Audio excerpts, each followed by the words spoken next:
After already playing Oregon and Indiana this season, guess what? You're stepping into another really developed offense. This honestly feels like Indiana's offense and the pressure they can put on you. And Iowa's going to be forcing the 2 high sets the entire game. And when we're forcing the light boxes, we need our front 6 to hold up. The surprising part about Lincoln Riley, we haven't had the opportunity to have USC in the conference and obviously break down get a lot of eyes on their offense. But the focus is running the ball. Expect this USC offense to be throwing for 300 yards, focus on the receivers and quarterback. Obviously, Caleb Williams and Kyler Murray and Baker Mayfield, all these guys that were developed, you expect him to be chucking the ball around. But really, it starts with the offensive line.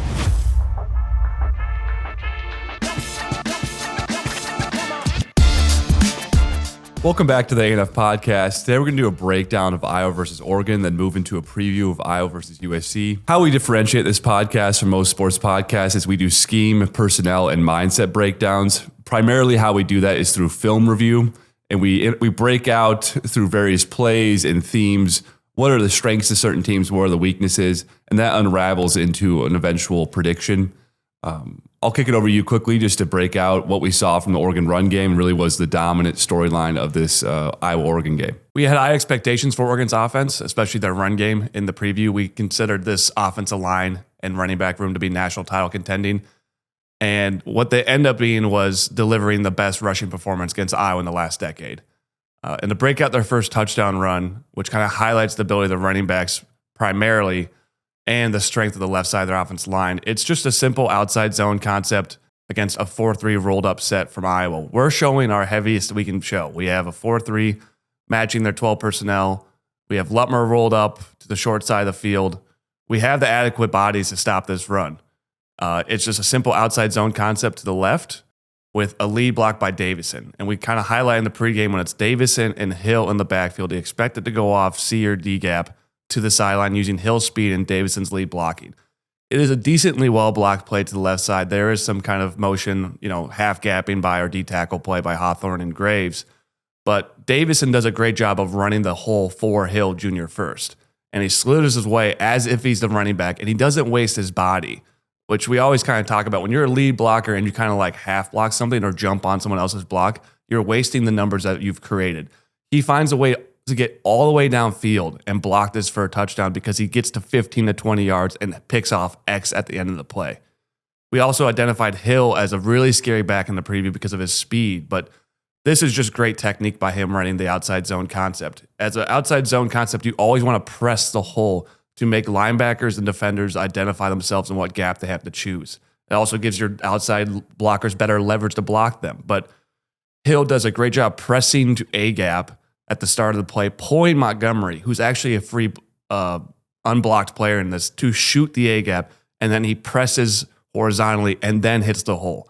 It is just great execution. It shows the utility piece that Davison is, and this left side of the line, from their center to left guard and left tackle, were dominant all game and truly put together a performance that was better than what we saw from Michigan's Harbaugh's Michigan teams that had Blake Corum and Haskins and that dominant offensive line that won national titles. And truly, Oregon's offensive line in this game looked like a piece and a unit in a run game as a whole that is going to compete against Indiana and Ohio State and the other playoff contenders.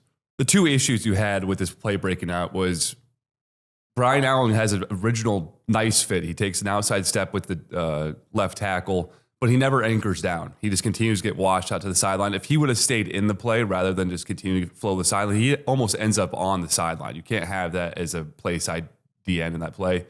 The other key issue here is Lutmer is in fine position to hold his gap, but he ends up jumping inside by 3 gaps to avoid maybe it's the left guard block. It's an understandable, motion, but this is what we've broken out in the past is when you have short side runs, and this is actually what we broke in the preview, is they're going to attack our short side corners in these run attacks.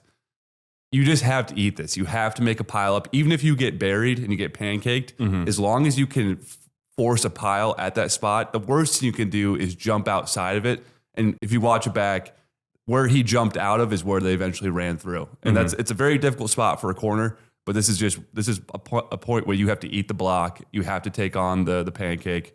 And you can't, make gaps for the team. Yeah, and I think it just highlights also the left side of this offensive line. And to break out into another dominating run play was And to really focus on one player, honestly, the left guard on Oregon was probably the best player in the field today. That's an odd thing to say, but I think we even caught him in the second half picking up pace. He lifted him off the ground in a double team that ended up springing an inside zone for 15 yards. But on this play, it looks like it's going to be a simple inside zone to Davison that's going to hit off probably B gap to the right side. They're in 11 personnel set, so they have one tight end, and we're actually showing a light box too. So this is where we want to live. We want to live in too high. We want to live 6v8. If you watch our Phil Parker breakdown, this is the quintessential Iowa defense. If we can hold up with this defense, we can play you to a 13-point game and 250 yards. And it's exactly what we did against Minnesota. But in this case, they're running an inside zone fake that looks like it's going to hit opposite. Hawthorne is then the play side D, or would have been the backside D tackle. But actually, this is going to hit backside B as almost a power concept. So their left guard, rather than having a zone concept, has a down block on Hawthorne, and it completely catches him by surprise. And Hawthorne's put on the ground almost instantly. And if talking about any defense, no matter what scheme you're running, unless you're running run blitzing concepts, or hitting 7 to the line and gapping everything, when a D tackle hits the ground, the play is on to go for a touchdown. And that is something that doesn't happen in Iowa. We've developed the defensive tackles to not have this occur often. But right when he goes down, then there's an inserting tight end that is now running through the hole to pick up the play side linebacker, which I'm pretty sure is Shire. And that left guard now, who has just pancaked Hawthorne, is able to reach and to get Montgomery as well. So, when the play is about a second in, everybody's blocked. There's a massive hole, and you have Davison at full speed scooting through the offensive line. And to do this against Iowa it's no small feat. This is what Iowa does, is expect to hold up against the run with light boxes, even when we're rolled. And truly, it's foundational shaking for Iowa, because once this is happening, Parker has very few options. And we tweeted out at halftime, like, the writing is on the wall. You were getting 8 yards per carry against you in the first half of the game. Generally, those numbers get worse over when you get more snaps and more snaps. You have few options. You can roll aggressively on first and down, no matter what the alignment is, show cover 3 and show an extra defender in the box. That can be a solution. You can run blitz them, which would be the most aggressive solution to have, and just say, we're going to hold up in our back end. We're going to create more match and man concepts for a defensive back. Or you can accept that they are going to run the ball. And that is what Parker did. And it's a really interesting thing that breaks out against these top tier teams. And while Iowa gave up as many rushing yards as they did and gave up 8 yards per carry and 7 yards per carry in the full game, they still had the opportunity to win this game, because they accepted, yes, the run game will be dominant, but we still have to tackle on the back end and play the full 75 yards every time. And they didn't make adjustments in the second half to, account for this run game. They just essentially said, like, we're going to allow you to possess, kind of chew your own clock, shorten this game for us. And before you know it, like, Oregon had, they probably went to the end of the game and Landon's like, how did we almost lose this game? Look at what we ran for and what our yards per carry for. But if you are just also intelligent about, not allowing the big play, like, it is hard to win by 2 scores easily when the other team is also pounding the rock as we are. The game becomes a lot shorter. So it is a kind of a good idea of how Kirk Ball can operate, even when you are giving up the rushing attack you did, because if we are still committed to the run game and we're still committed to not allowing the big play, you can sink these teams into close games just by the nature of the clock running. The other aspect I'll break into is you broke out how when Davison and Hill on the backfield, they run sweeping actions to C and D with Davison being a lead blocker. This is a part of offense where it becomes a self-fulfilling prophecy. So as you build into these seasons and you put a lot of dominant plays on tape, we broke out that concept is, okay, this is what they really do well. In film breakdown in Iowa, I'm sure they cover these looks all week. Then you're seeing it on scout team. And then when it shows up on game day, they run that exact action to the wide side of the field. They pull the guard that we broke out in the past, and you get Davison moving, and Hill and Davison moving to D-gap. If they run it as a pass fake, which widens Entringer, and you run a quick corner route to Jeremiah Johnson behind it. I remember when we were watching it together, it's like, man, that's what we broke out in film, and they flipped it on its head. It's very much it's a self-fulfilling prophecy of offense where you can really start to push buttons with certain play calls over and over again. You know how that's being dictated to teams in film, and Iowa actually has a couple of those themselves. But we can move into what Iowa did well, and really what it came down to was just really clutch time plays. The first one we can move into is the Gill long pass play when Iowa was down 9 in the first half. Very interesting concept. If you guys remember the fake fumble by the Lions that they hit Laporte on the same look, it's trying to play on the exact same thought. Is you're trying to impact this left linebacker in 28. The other aspect is you want to eat up the play side corner and safety with your deep route to RVZ. But it meshes into the self-fulfilling prophecy I just broke out with Oregon, as you have this orbit motion with Weegan, where you have that reverse pivot from Gronowski, where now his back is to 28. 28 cannot see if that ball was handed off. He also has Neal come into his face, which brings his eyes up. And really the key aspect of this is if 28 gets a pass read on this, and if he's able to discern that this is not a run and gets depth, he's going to then have eyes on Gill and have a better chance of guarding this. Because he is brought up the field, that's where now the play is essentially on. He still ends up running into Gill, which is funny. Like, that's the guy you're trying to impact, and he ends up finding his way just by happenstance. But because you've ran RVZ off with this post-crossing motion, that ate up the play side safety and play side corner, and now it's just Gill versus linebacker with speed, and he has just enough speed to run away from it. It's a great throw by Gronowski, too. You really hope when this plays get designed like this, you can execute, but you did. You then wrap it up with a touchdown to DJV. And again, same exact idea. It's a self-fulfilling prophecy of offense. Oregon, I'm sure their safeties repped backside QB pull the entire week in practice against our goal line looks. Mm-hmm. It's a very subtle concept, but DJV on this play, so you're watching the high left safety in this, but DJV just takes an ever so slightly right step to start before breaking out to the flats on this quick RPO action, like RPO tight end screen. What this is telling the safeties, now his eyes go straight to Gronowski in a read option. Look, he's waiting on that pull, and it just slows his feet down. He's in a man-up concept with DJV, and they hit it quickly to the flat. All around, again, you're playing on the concepts that they anticipate to see. You're flipping it on its head, and you're getting a touchdown out of it. That was really, the highlight of the first half, and it kept you in the game by making those two plays. So biggest play of the game early on was the Deshaun Lee pick. You had a 6-man pressure look with 5 guys lined up across the field. What it ended up breaking out into was a cover 3 look. So we told you in the pregame about how Oregon loves the seam shot, especially from this distance. It's a little bit of a bait look because C3 on a 3rd and 14 with a team that likes to throw seam, you're really anticipating that they're likely going to go to it.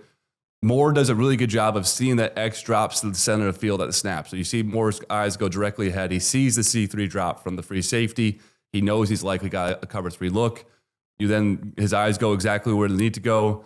The key piece of this, and we broke this out in the Indiana game, is against these seam looks, you need your seam defender in Lutmer to bump this guy out and force his route to widen just ever so slightly. He does a great job of forcing the guy to move 2 to 3 yards farther than he needs to. That then messes up the timing. You get an unbelievable overlap. So what can save you in seam shots against cover 3 is you get an overlap rep from your outside corner.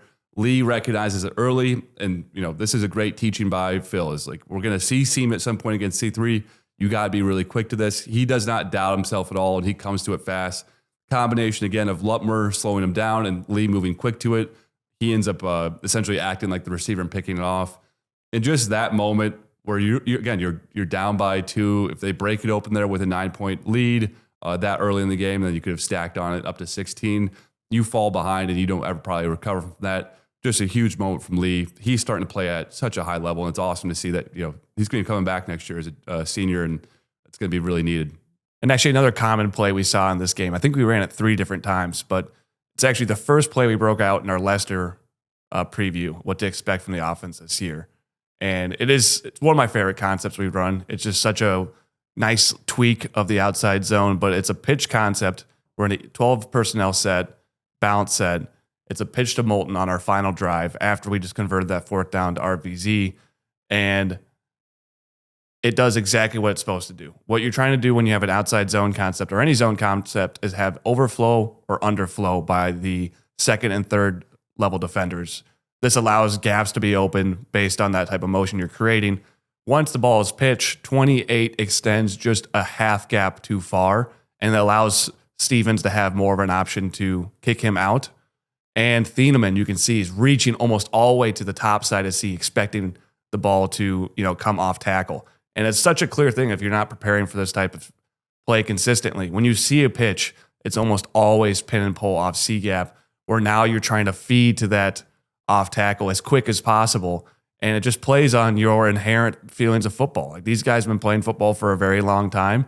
Every time it's pitched, it's going off gap. And now you have to teach these defenders to kind of hold back and this could be the inside mid zone concept that's going to hit actually off guard rather than off tackle or off tight end. So it's a really interesting play. Moulton does get vertical well. But I think as a whole, the offensive line blocked better than our rushing numbers showcased. We obviously had some negative plays by just like that time when Weegen and the running back ran into each other on a one-play design leak out for Weegen, which was actually nice design. But Moulton seemed to miss 2 or 3 cutback lanes throughout the rest of the game. And the offensive line had actually better production against this team than they were given credit for. I think the yards per carry should have been a little higher if we would have, had better running back play in this game than we did. So we can jump back just one play because I want to go through the RBZ 4th down and 3. And this was a brilliant call by Lester. So how it sets up is you have 3 receivers to the right. You're running a zone concept for Oregon where they're in a bit of a zone match. Again, you're using Weegen in these concepts to draw eyes. So they motion him just ever so slightly before the play, back in, and you get a switch call from these Oregon defenders. He then, at the snap, jumps back outside and draws 2 defenders with him. That's really what you were trying to dictate there, was to have Weegen's quick action and what appeared to be a wide receiver screen, pull guys to the flats. You then have a corner route by Gill to draw off that final safety, and then RBZ sits down in a curl zone, and you execute it in a massive moment. And really what this offense was just super timely plays. You can go back to the DJV seam shot. It was actually a very similar scheme, 3 receiver set to the left. You were anticipating getting Gill open on the curl route, but then you had DJV just floating up the middle of the field in a seam, almost very reminiscent of Ortworth against Michigan State a couple years ago. This could happen occasionally with tight ends where safeties see him move vertical, but because he's not moving with pace, their eyes move away from him. And then for Gronowski to find him down the field and make the throw, again, just super timely plays, kept you in it. Sad that didn't come to fruition, but I think we can wrap it up with the discussion of the final QB draw against Oregon. So this makes no sense from our perspective. I know we watched it back on film. I still have no idea what Oregon's thinking here. You're not calling the scheme to what you're playing. This makes sense if you're playing USC and you want to, essentially what it was is you're trying to overload both sides of the offense with, you have 4 guys to the right side, you have 3 guys to the right side against 3 and 2. You're going to run basically a zone match concept where if guys break 2, you're going to be able to carry it. But it sets up for a 5v4 in the box with Gronowski in a QB draw game. And all Gronowski has to do is just essentially bait this linebacker into shooting. It's not a linebacker, it's 44. That's who was at? Yes. 6? It's legitimately the worst design play I've watched this year by a defensive coordinator. It just made no sense. That's a 4th and 10. That's the only way it makes sense. That makes sense. 4th and 10, it's not going to be a run. But 4th and 2, the entire stadium, including us, QB draw. And then there's 4 guys in the box with your outside linebackers or your exterior. Turning out. Their first thing is to turn down and bracket the inside receiver. Legitimately, it looked like if Lester wanted to make this, if he was calling both set plays in a practice mode on Madden, he would call this play to make this play work every single time. It is ridiculous how bad of a call this is. And just given the context, Iowa's had no success in the short passing game. Gronowski's legs, even if you are able to, if this is not a called QB draw, even if you get into a scramble situation, you're still really poorly set up, again, because your linebacker's eyes are outside. Yeah. And now you're trying to play a QB spy game with one of your slower DNs. It made no sense at the time, and I was very fortunate. Quick just call back. We knew the jump pass was coming. You're probably going to save it for the biggest game of the year. It made sense. All that baked in for someone not to be able to leak out in that moment. If that would have cost Iowa the game, that would have been really painful. Because that was super close to being a grounding call too. Yeah. Luckily he broke the tackle box on the right side. But in summation, the Iowa rushing attack should have performed better than it did. It had requisite movement in the run game. You just didn't have a very strong performance by the running backs. There was meat left on the bone in multiple scenarios. You had a chance to really, you were on schedule early on in the game too. You had Gronowski, I think, miss his first 3 throws on third down, missed some easy out routes, missed that throw to Moulton in the flats. Yes, you made the plays late, but you got to be more consistent in your short passing game. With how dominant this run game is and how great your QB run game is, you could just mix in, a 60% success rate in short passing. This offense could really take a leap and you could really start to suck the game down. Hopefully that develops, as we move into the later part of the season. Last thing I'll touch on is just the Oregon game-winning play. And this is what we talked about was Moore's ability to throw down the field to his receivers when he has single looks, with vertical routes was his strength. This was a throw of a lifetime. It was this, what you would call a mailbox throw where it's coming in. It's like, it could be in one spot. If it's 2 inches higher, 2 inches lower, it's incomplete. But that's what you get to be able to force Oregon to execute that play to win a game. This is not the feeling of the last 10 ranked games, especially this is not the feeling of the last 2 or 3 seasons against top 10 opponents when you felt like you could not match them in any facet of the game. You've now taken Indiana and Oregon to the very brink. You've had opportunities to win both games if you get small breaks. That is really a sign of the health of this program. It's painful. This is, it's going to be looked upon as a season of missed opportunities. You really could be slipping into a playoff berth pretty easily if you could have won 1 or 2 of these games. But if you're looking 5 to 10 years out, you're looking at the future of this program with Lester and Phil and Wallace and all these guys and the staff. They're building towards something that's going to be more successful than it has been in the last decade. And I think that's a positive note there. It's 100% my takeaway. And we looked at, post Indiana, is that actually a positive data point? And it so clearly is now. And then you add in the, 2-score comeback against Penn State in the second half where you had to be explosive offensively. You look at this game where we kind of left, meat on the bone against a top 5 defense, top 10 defense. You should have had more production in this game.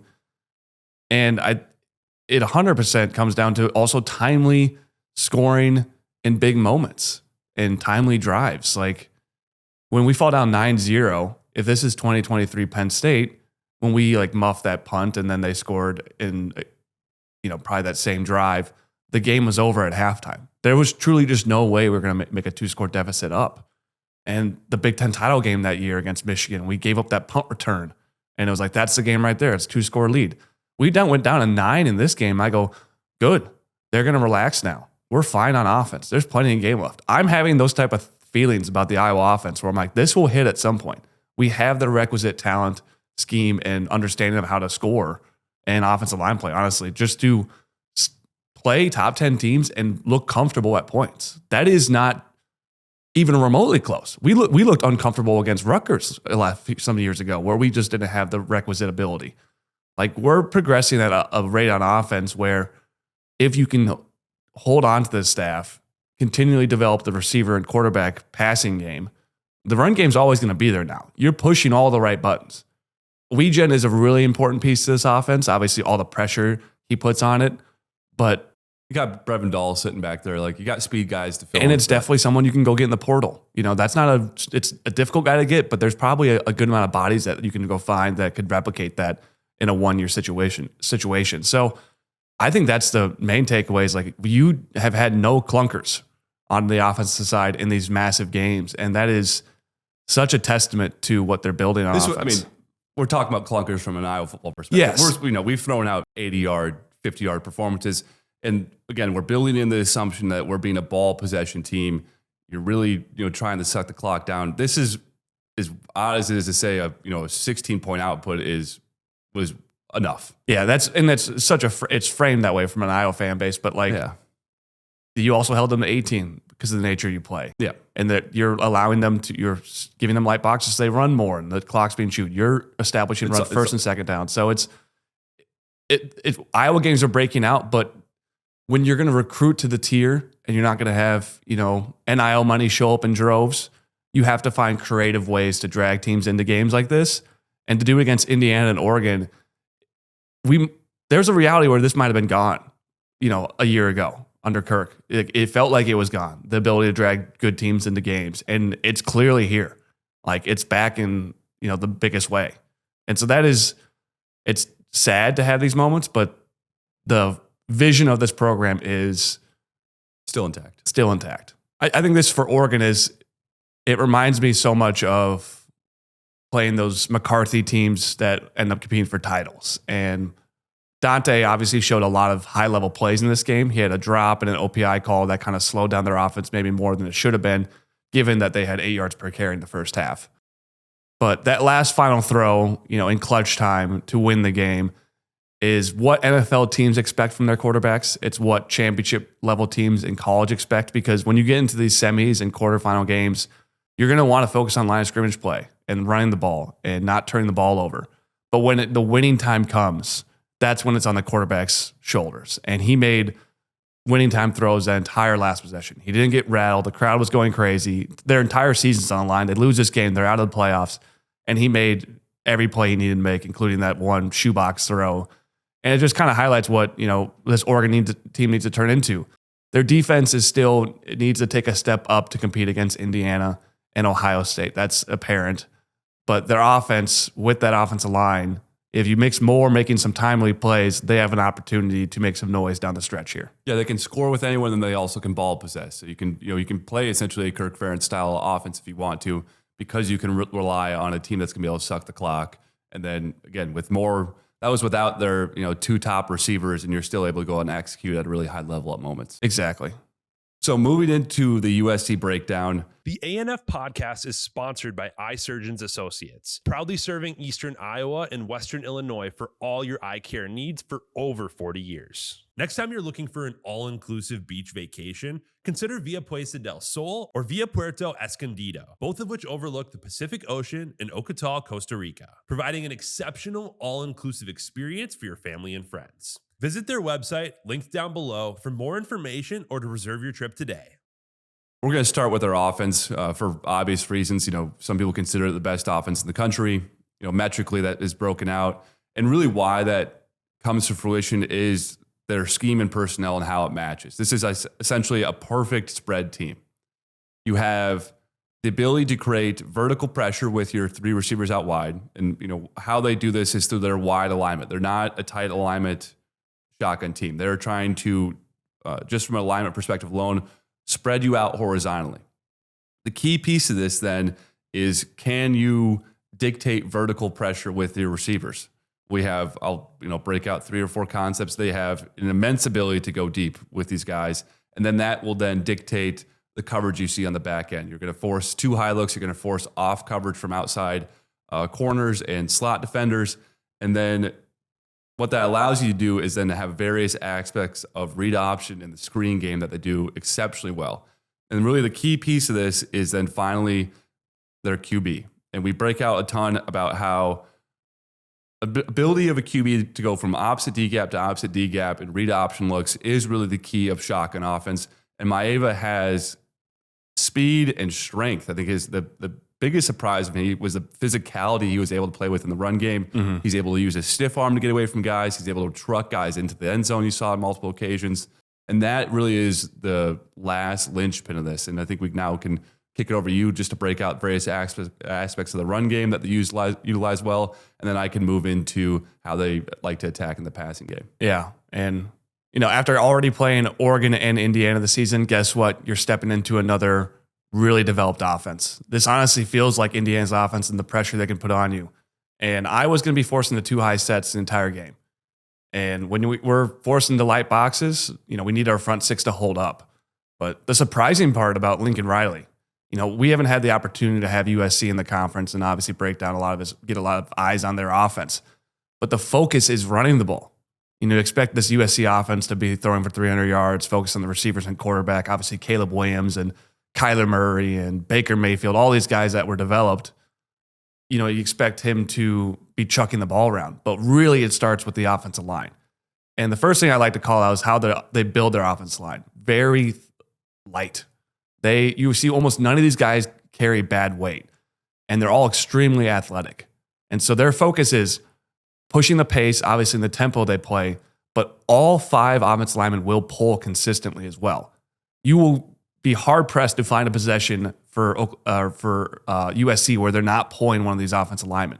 And to specifically call out 74, the right tackle, is a tight end playing right tackle. He looks like he's about 310 at like 6'6". He's listed around that weight, but he almost looks like he's 290. And the way he moves is insane for a guy that size. And as we mentioned, they'll pull right tackles, but they'll also double pull their right guard and right tackle simultaneously. And that takes athleticism from the pullers, but also takes athleticism from the interior offensive line, because your center, think about this, like when you're pulling, your right guard and right tackle has to reach block 2 gaps over to reach that outside D end or a D tackle in that situation. So he's under a lot of stress too to be quick.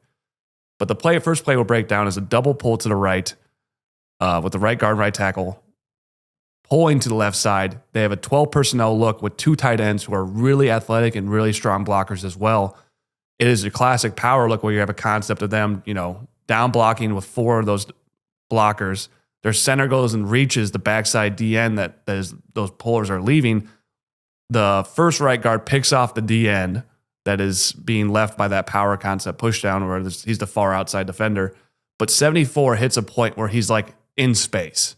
And this is what's so key about having athletic linemen, is that they're going to be, when you're pulling these guys consistently and putting them in screen passes, they're going to be in space.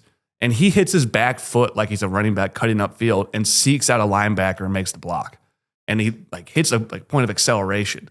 If this is a plotter, if this is 330, if this is not an athlete, him in space in this situation, some guy's going to dip his shoulder and run around him, and he leads through and hits the key block, and King Miller goes for like 10 yards.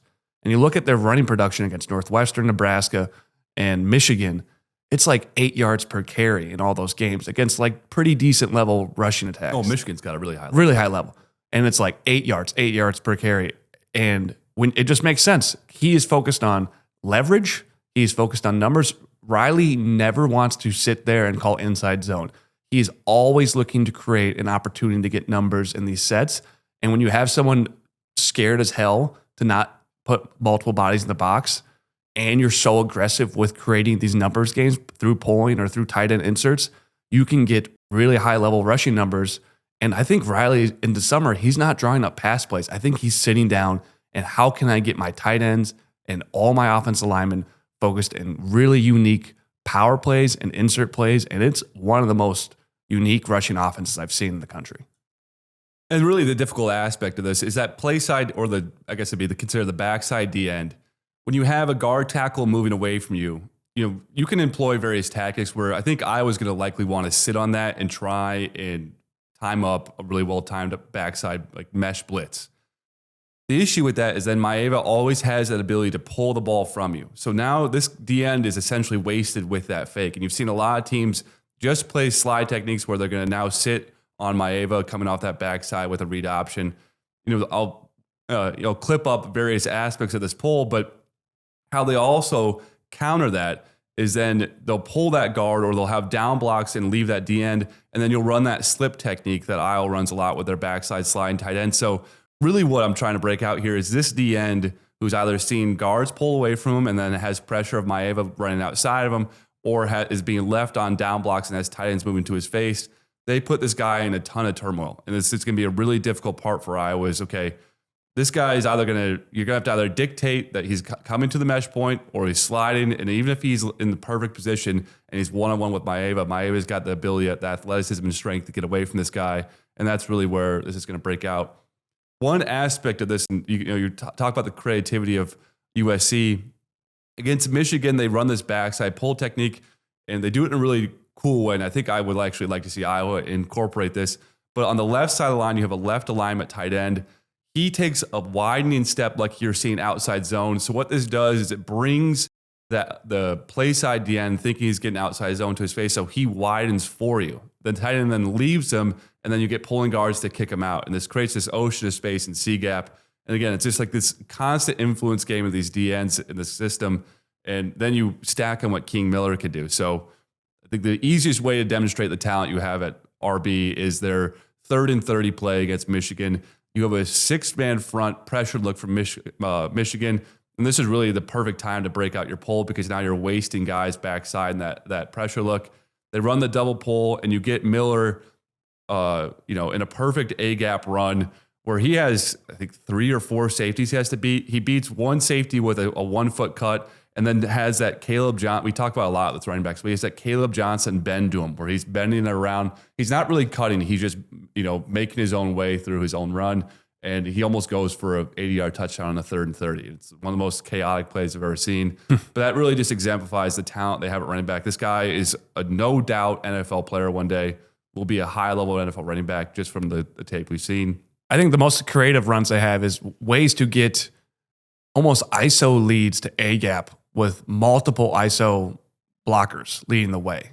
And you mentioned that influence game that they play with showing zone steps when it's actually like an ISO lead power concept. They have a play where they pull their left guard. It's a 11 personnel set, tight end on the left side. They only have one outside defender to the left tackle and left guard. So when they both pull, the tight end can just shoot in and block them.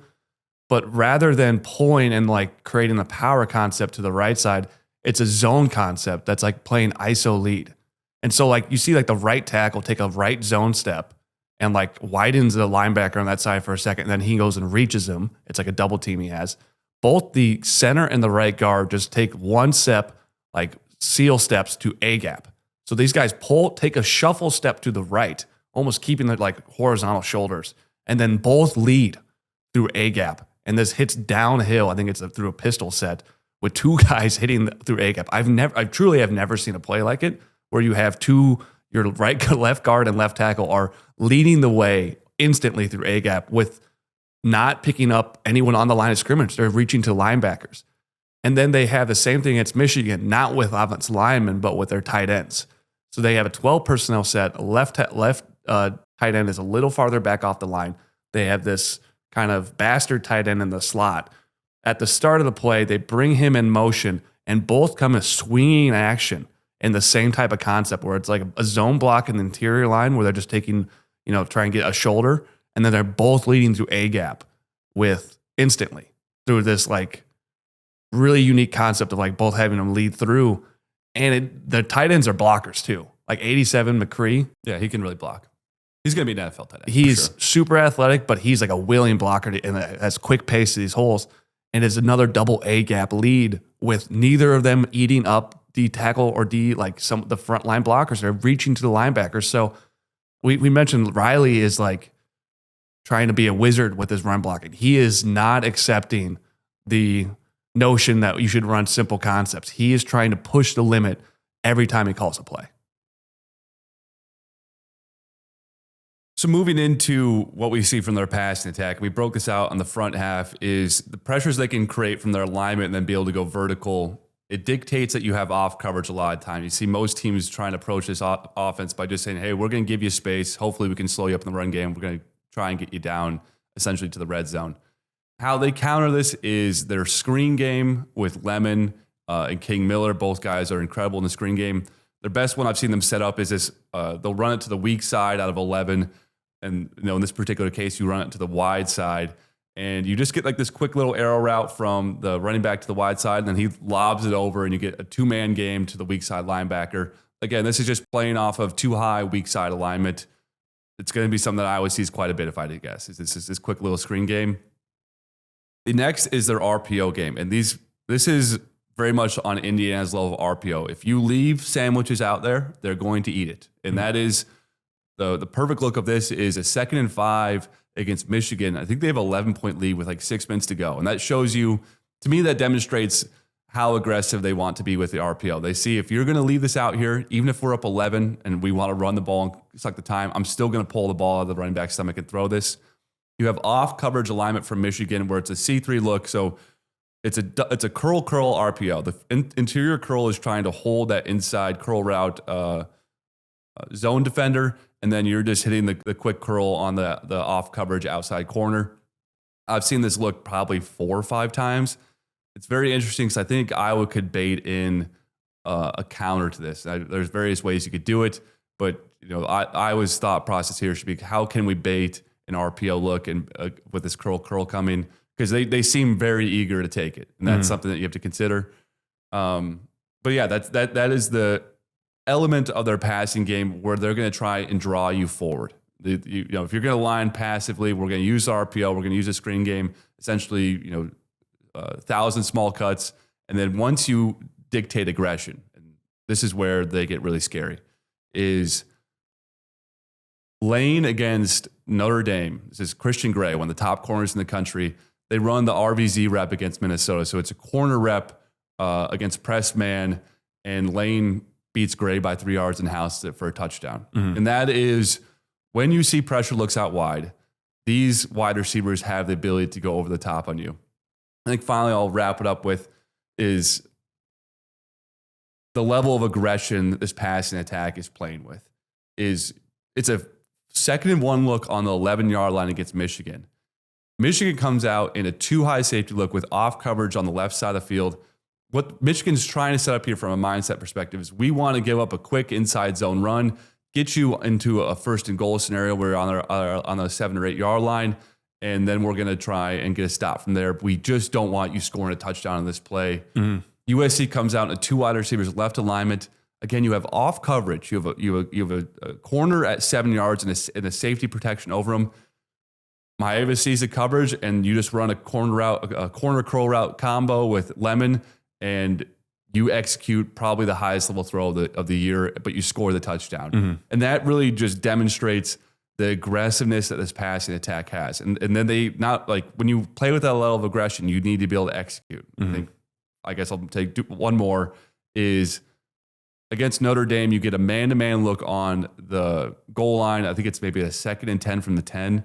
And 87, the guy you pointed out at tight end, this guy is really freaking high level. They run a corner route with him. And Maeva has this ability to put touch-on throws at 10 to 15 yards. And he throws an absolutely perfect ball to the corner of the end zone. And McCree high points it and toe taps. And it really just demonstrates where this offensive pass attack is at. Even when you have ideal coverage looks, even when you're well covered, they can still execute. And that's really where passing in college football is not at for most teams. They are. This is an NFL level passing attack. They have the ability to take you downfield. And I'll kick it over to you. I actually got one more thing to talk about of Maeva's skill set, but I'll let you. I think if we're going Maeva, I think the play of his season and what you would not expect. You think of USC quarterbacks, maybe the toughness of those guys you might question a little bit, just generally of who they're playing for. Peyton Nails. Yeah, Peyton Nails. He throws a pick to Story, the Northwestern 300-pound 6'4" D tackle, and Story has the opportunity to house this. And Maeva, rather than kind of, diving at his ankles, maybe not giving a half rep to run this down, he throws his body horizontally, leads with his head, and strikes him at the goal line as he's crossing and forces a fumble into the end zone and saves his team 7 points after throwing a huge pick that would have brought him down 21-14. And it just shows Maeva's you talk about his stiff arms, his ability to run. He's also a tough son of a bitch to put yourself in a place to get knocked out. I mean, 300-pound man at full speed, and you're like, I'm going to strike this guy at waist level across his body with my head.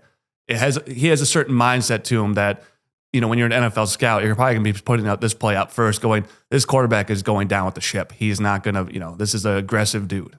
So the last thing I think I'll break out with his skill set, and this is really special, but it breaks into the level of aggressiveness they also use in this passing game, is this tight end pop shot that they use at 10 to 12 yards on 3rd and 10, 3rd and 12. The first one they hit is against Illinois, where it's a post shot, but they're trying to throw it behind the linebackers and in front of the safeties. And this is really one of the most difficult throws in college football, is how do you get a ball up and down in that space? Maeva's release is just so high. I think it's unique to the way his throwing motion is. It looks so natural, and he's able to fit these really small pockets over the middle of the field. They did it. We'll break into another play of that exact same look with, it's not 87, but they do with 85. But then the last one, this is actually, I love this technique. I've really not seen a lot of it, but it's a cover 3 look, and you run Lemon on this 5 yard in, but then once he gets to the seam, he breaks it vertical. So it's like this delayed seam shot where, again, you're getting behind the linebackers, but the safeties, because it's later in the play, you're getting a really developed safety drop where they're at 18 yards. And then again, Maeva just drops in this little floating 12-yard throw. And that skill set and aggressiveness, when QBs are executing at this level, like he's got the ability to push you downfield. He's got the ability to be athletic in the run game. But then the touch passes is where it's like, that's where I'm like, this offense is at near perfection of spread offense. Yeah. Is because of these throws. It's time to move on to defense, I think. Yep. So I think the easiest way to break this down, just to give you guys, like, if you guys have watched previous previews, this is Wisconsin. It is a 4-2-5 set with off coverage from their back four shell defenders. They really want to play these guys backed up. They really want to, stop the big play. Their personnel and why they've kind of struggled, they sit around like 40th in the SB plus in terms of defense. I think Wisconsin, it's like 42nd. I think Wisconsin sits 46. It's like, yeah, that's exactly what I anticipated when you watch this team over and over. They will get stops. They will make plays. Certain lower level offenses struggle to move the ball against them. But there is really not a lot of guys flashing across all 11. And they have some really unique body types too for playing this type of style. Obviously, if you're playing a four-man front, you expect to have some pretty large D tackle play. But they, at 4 and, I think it's 8 and 97 and 9. 9's the only one that's 330. And 97 and 8 are like 290 at like pretty like lengthy guys, like 6'4", 6'5". So they're not carrying a lot of weight. And their D ends are more built like the rushers you'd see at Wisconsin, but not as physical as Rieger was. And their linebacker play in terms of, it's 23 the middle linebacker. 23, 31, and then 18. Gentry is their 6'6", 225 outside linebacker. Yeah. Is he a young guy? No, he's a senior. Senior. So it's a really, probably the most unique body type in college football on the defensive side is 18 in Gentry. Obviously 6'6", at 225 at linebacker is like, he looks almost like a Kyle Hamilton build. Yeah, they'll roll him up, actually play him at D end in their 5 front look. Yeah, so they'll match 11 personnel. They're in a 4-2-5 off coverage generally in like a quarter set.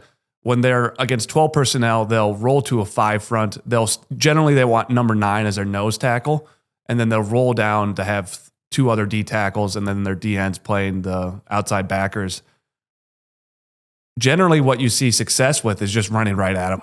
Like oddly enough, you see Notre Dame, Northwestern, and Nebraska almost always have surge plays that tackle, press right at their D tackles, and that is the goal of this offense is to tack right at the interior of this defensive line. So because they've struggled so much in the run game, they've actually done a very odd thing with their back end. Is you'll see like 7-man fronts where they almost give no responsibility to their linebackers, and they'll be in man concepts on the backside. So to break out this, I think this is a response to just how much they've struggled in the run game, is they want to really free up these linebackers. They don't want them reading a lot, but it makes for really odd fits from their safeties. It sometimes comes down to like actually killing them, is how their safeties are fitting these run plays post-snap. So the first one is just a basic RPO action. Actually, I think this is something that Iowa could definitely go to, is our RPO, around the 20-yard line. But this is how Illinois closes out the game against them, is they have 2 wide receivers left. You run a motion and that pulls the high safety. It looks like you're looking at zone, but all of a sudden the safety follows the motion man. And you get this massive amount of space for an RPO slant that they execute with a lot of ease. And again, I was like, why? That looked like zone. Why is that safety following? But it's because they're just playing man on the back end with, letting these 6 guys up front play free. Mm-hmm. The other aspect is they do this against Notre Dame too, where they're manning up their high safety. And how it ends up killing them is Notre Dame has these off alignment tight end alignments pre-snap, which Iowa does a lot, where they'll bring their tight end across the formation. And what it does post-snap then is that safety is going to follow the tight end across the field, and now you don't have a C-gap fill from that play side. And that leads to a Jeremiah Love, like 70-yard run. They then come back to a very similar concept, like 2 plays later, where you have a tight alignment receiver and a tight alignment tight end. They come across the formation in like a cut zone look again, and you see their high safety and their high corner following them across the formation. So you're just not getting any support from your secondary and zone and run game, and your fits are all out of whack. Did you catch that also, that when they have like a heavy set to the left, they actually pull their corner off that opposite side, and it's just a linebacker as their only defender on that side of the field? Yeah, that's man. It's super unique. Yeah, you just don't. That plays more. It looks like zone, but like when you don't even have a corner or a safety on that side of the field. It's like, holy cow. So, but the biggest issue I'm seeing with this group is, okay, the DNs are not overly physical. You know, we've broken out a lot of soft shoulder looks from guys in the past. This is like the soft shoulder kings. Like these guys don't have strong techniques of trying to close down C gap. They're always coming at this 45-degree angle where they're getting upfield a little bit too much when they're getting left. They're not doing a great job of closing down B when they're getting inside zone blocked. There's not an overly physical bunch.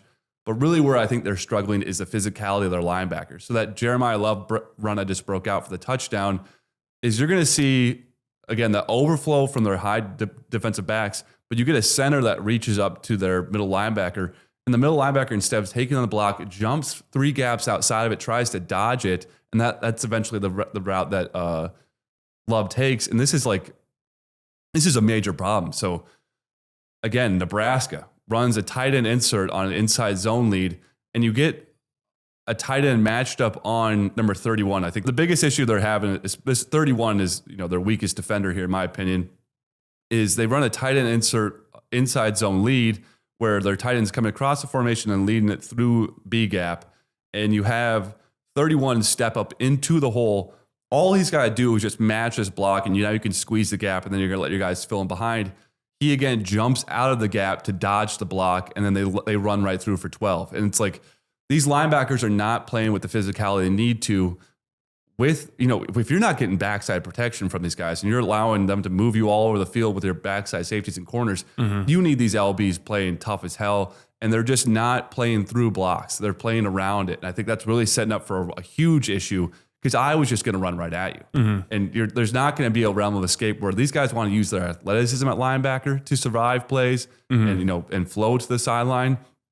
But if you can run your basic power concepts at these guys, your basic lead concepts, I think you attack these linebackers for the entirety of the game, force them to be physical, force them to, you know, match your energy. Yeah. I think one other call out too, just personnel wise, is 25, their corner. He's listed at 185. I mean, he might be sniffing 160 in terms of totals. He's pretty young too. He's redshirt freshman. Yeah. So in the way they align too, and obviously in this quarter's coverage, the flats are wide open. So bubble screens have been a key component of Iowa's game, you know, and it's just the kind of the rehashing of the Wisconsin playbook. You can almost take that scheme you had and that kind of concepts that you ran against Wisconsin and run in this game and feel very comfortable that pretty much everything's going to operate the same way. So if you're not going to be putting pressure on us horizontally like Oregon did, or you didn't see any bubble screens against Oregon, given the nature of how they align their linebackers, they will stack their linebackers in this game. They will have off coverage from their safeties and corners. The flats are open for whatever Lester wants to do to them. And then also these DNs aren't playing an extreme physical bunch of football and not quick to the quarterback either. So Iowa has an opportunity here to run our stuff consistently. But this is like, if you want to do like a full summation of this game. Well, I got one more point on. So with the WeJet motion, how Iowa and most zone teams counter jet motion is you have various shifts from your backside zones to basically just account for the number as it crosses your face. USC is going to be in a lot of turmoil if they decide to stick with their man concepts. And they ran a ton of cover one high man against Nebraska, which is like, I think, the closest replica we have of their common opponents. So I expect that we're going to see a ton of cover one high man and probably a lot of press just because of the lack of passing talent. But then this really sets up for a difficult part for their secondary is when you run these jet motions across the formation, you now have a guy chasing to try and catch up to Weejan rather than a safety just rolling up and then be able to prevent that quick jet motion like handoff. So I think that's actually going to be a huge piece of this is how can you get, you know, smart with your jet motions with Weejan? Can you do some reverse action? Can you do all that kind of stuff? Because you're not going to have typical, zone rolls to account for motion like that. It's going to be a man following him around. And, you know, he's not the guy you want to be following around the field. He can run away from you. Yeah, so I think this is a great point to summarize it. You know, you have the opportunity to squeeze the ball versus this team more than you did against Oregon. And the difficult part now is you're going on the road to the West Coast where Kirk has not had success ever. I don't think we have a West Coast trip that has gone well. They're going to be comfortable in their, you know, it's kind of like playing Hawaii on island. You know, you're going out to the West Coast in their environment. I guess you're going to get a crowd for this game that had a crowd against Michigan. So we have a ranked matchup and there'll be more of an energy to it than, you know, we saw against Northwestern. But I have a hard time believing Iowa can prepare quickly enough to play this Lincoln Riley offense, to the point where I envision 28 to 24 points from them in this game. Even though, red zone's going to be probably the key for this one, given the nature that they play such a light offensive line and focus on numbers advantages, those kind of go away in short yardage when safeties become into play.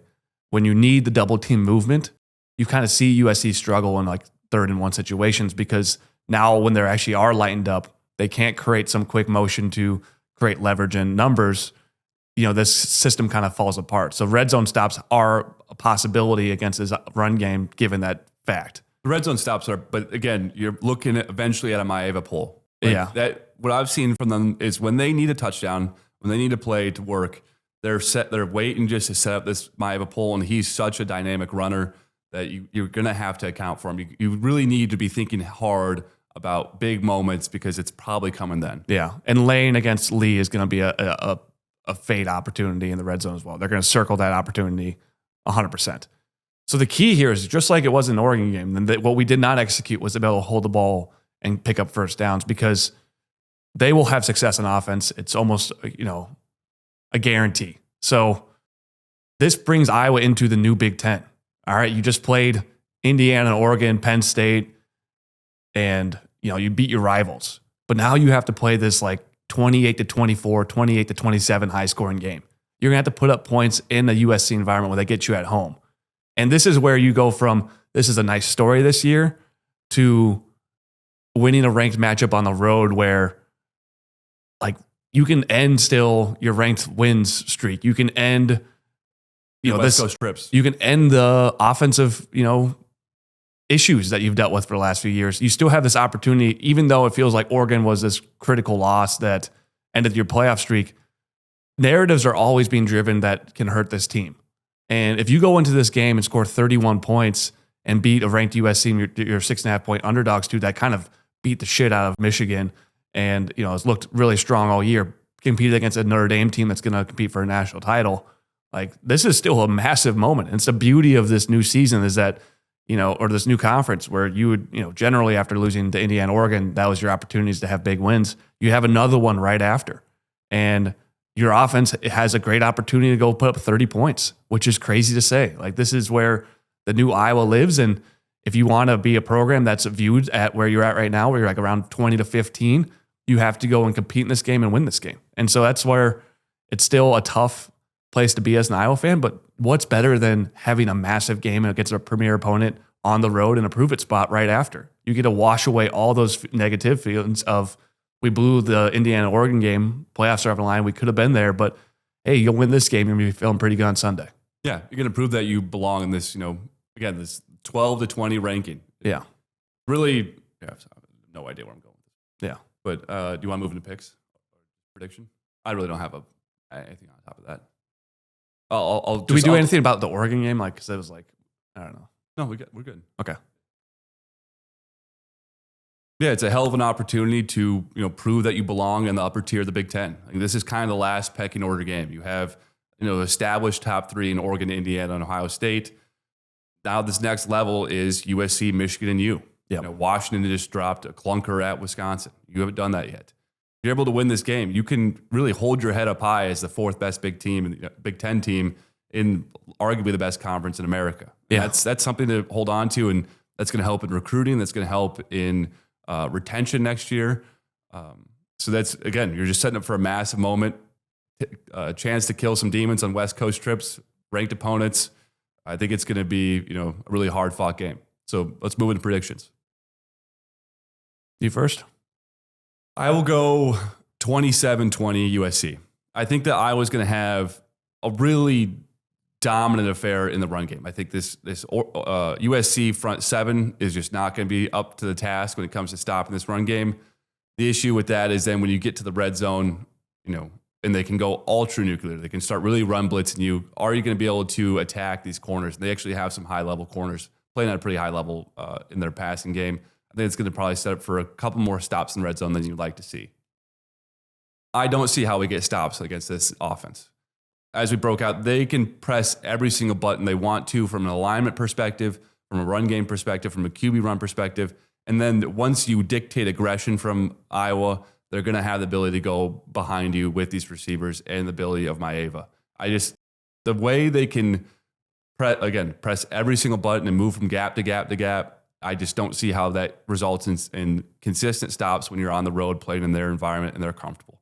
Yeah, I don't disagree that stops are going to come easily. I do think where it separates is that Maeva's ultra aggressive in certain situations, and I think he could be turnover prone against a defense like this where he is trying to fit windows. And I do think like their offense, it operates perfectly between the 20s. But when they get to the red zone and you just lack that, honestly, just the weight in the offensive line and the nature of playing under center, like they kind of have to, you're playing this, you got to go to the 11 personnel shotgun set, on the 2-yard line against Iowa where they want to live. So I think maybe 2 years ago against Notre Dame, they had like multiple turnovers in the red zone. And I kind of envision where Iowa maybe gives up like 450 yards, 400 yards in this game. But when it gets to the red zone, that's where our advantage takes. We're going to be patient to allow you to drive how Oregon did, but realizing that those last 10 yards is where our advantage kicks in now, the size of our safety and the physicality we play with in that time period, that's where it separates. And I think Maeva throws us a few, and I think Iowa can be to a point where they can squeeze the hell out of the ball and make this more of an Iowa feeling game, given that really USC is going to have a hard time making the scheme and personnel try to stop this offense, where there is a lot of inherent advantages by not putting pressure on the flats, not by having large D-tackle play. Lester has an opportunity to put up his own 350 yards and a 200 to 150 yard rushing performance where really we could feel comfortable. And I trust the culture of this team. I think there's a lot of really strong leaders on Iowa. You have a down moment like that, but there's seniors, and Gronowski seems like that leader where he kind of can wipe it, and they're going to be focused on winning the next game, and that's where I think it sits. So I'm going to go with 28-27 Iowa. Just to hype it a little bit, 9-3 Iowa is never getting into the playoff, but if God forbid you can put together a 17-point win, that's where you at least enter the discussion. You would need endless chaos to end the season. 17-point win. But no, I'm not predicting that. Okay. I'm saying that if you're going to stay in the playoff contention, road win at USC by 2 or 3 scores, a ranked win, you're back into at least the discussion if the entire world falls apart in front of you, which is still possible in November in college football. And like Nebraska looked better. Yeah. So like there's a reality where they, go clean into your game. I don't know how they end their streak. I don't think they don't play a high level opponent. So Nebraska could be at a 3-loss team, 8-3, maybe sneaking a little ranking there. Like you have a last second loss to Oregon, a last second loss to Indiana. That's arguably 2 of the top 4 teams in the entire country. Like that is proving points. Like the committee likes that type of stuff. Wins, like we know from Florida State, wins don't really matter. It's how you play as well. And like to have losses like that, the committee does value those a lot. The dominating wins against Wisconsin, Minnesota, you're really showing you're not middle tier. Yeah. Like you are a head above what you've seen. The issue is that you have a group of 5 team going to hop in there. The ACC is probably going to be outside the top 12. Their champion will be. So thus there's going to be some other, like you'll have to be at 10 rather than what you'd have to be at 11 or even 12, because you're going to have those 2 spots taken. There's going to be some Ole Miss sitting there. It's like, oh, nope, that's Ole Miss. That's a better team, 100%. No way to discuss that. All right, well, go Hawks. Go Hawks.